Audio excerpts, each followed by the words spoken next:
You're saying no corruption? No. None? No. There were some boneheaded decisions out of a but local no mass office. corruption? Not even mass corruption, not even a smidgen of corruption. Okay. And in that light, Ms. Eckelbrett, did you hear the president say there was not a smidgen of corruption? I've heard that he said that, yes, sir. Ms. Garrison, did you hear the president say there was not a smidgen of corruption? And let me just translate that, because smidgen's not a legal term. I assume he meant scintilla, and I assume he meant criminality instead of corruption. How was he able to make that conclusion? Neither of you have been interviewed by the Bureau, have you? No, sir. And according to Mr. Sekulow, of his 41 clients, 3 have been interviewed, or 3 were asked to be interviewed. Right. Not interviewed yet. Okay. 0 of 41 have actually been interviewed. Correct. All right. So the president says there's not a smidgen of criminality or corruption. Do either of you remember seeing a witness named Lois Lerner sitting at the very table y'all are sitting at? Do you remember her invoking her Fifth Amendment privilege, the same privilege that she targeted some of your groups for trying to educate people about? I've been advised by my counsel to assert my constitutional right not to testify or answer questions related to the subject matter of this hearing. Some of your groups just want to simply educate people about the Constitution, the one that she availed herself of the very second she was exposed to criminal investigation. So how can the president say there's not a smidgen of criminality when Lois Lerner invoked the Fifth Amendment? 41 witnesses haven't been interviewed, including the 2 that are here right now. How can he possibly draw that conclusion? Good question.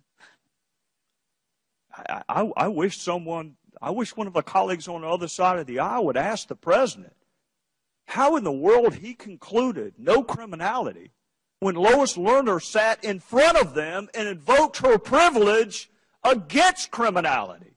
How do you square that?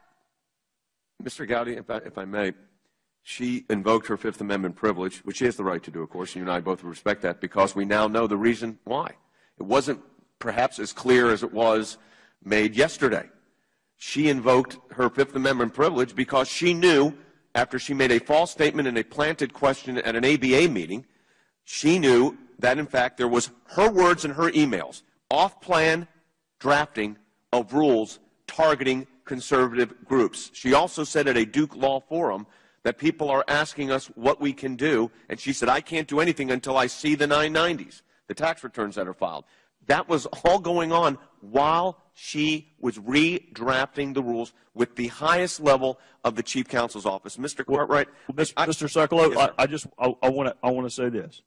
I understand why she invoked her Fifth Amendment privilege. I don't understand why in the hell the President of the United States would prejudge an investigation before any of your clients were interviewed, before either of these 2 victims, and I know you don't like that word, but I'm using it in the criminal sense of the word, before either of these 2 victims were interviewed. He has gone on national television. He has prejudged the investigation, and in my judgment has compromised the Department of Justice, which leads me to this question, Mr. Sekulow. Yes, sir. There is the option, when you have a compromised investigation and a chief executive who has prejudged the outcome before the jury's even gotten all the evidence, he's got an option of appointing a special counsel, right? Yes, he does. And the special counsel regulation says if it's extraordinary circumstances that furthers the public interest. Can you think of anything more extraordinary than government targeting people based on their political beliefs? No, I agree with you 100%. And I also would point to the email of June 14, 2012, which was just released, because this shows the need for a special prosecutor at this point on the criminal aspect of this. And again, Mr. Cartwright, when you asked about the no evidence of politics, let me quote from the email. Don't know who in your organization is keeping tabs on C4s, but since we mentioned potentially addressing them off-plan in 2013, I've got my radar up, and this seemed interesting. These are coming from the most senior people within the chief counsel's office of the IRS, which is a presidential appointee. Again, it's an office I came out of, so I have due respect for the office. But at this point, a special prosecutor to evaluate the criminal sanctions or criminal laws applicable would probably be the best, I believe would be the best way to go, because I don't think the Justice Department right now, again, with due respect to the Justice Department, is institutionally capable of doing this. And I need to say this also, because I thought that the question, Mr. Cartwright, on Ms. Mitchell's legal representation, she has an exceptionally excellent reputation in this town as a lawyer. And her clients tend to be conservative because that's who her clients tend to be. But, you know, I'm a conservative also, but like I said, I've represented the American Civil Liberties Union in cases at the Supreme Court of the United States. I've represented the National Democratic Policy Committee as well. So I don't think it's fair to go after the lawyers in a situation where it is the IRS that is trying to use their procedures to justify their illegal conduct. Remember the apology? They offered the apology.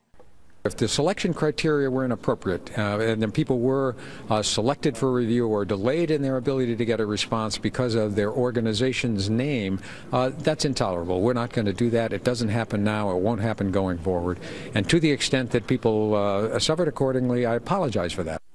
You know what? The apology is not accepted. Mr. Chairman, in conclusion, I believe the ranking subcommittee member said that there are 13 people assigned to this investigation, if I heard correctly. 13 people in 6 months have not had time to interview a single solitary one of Mr. Sekulow's clients.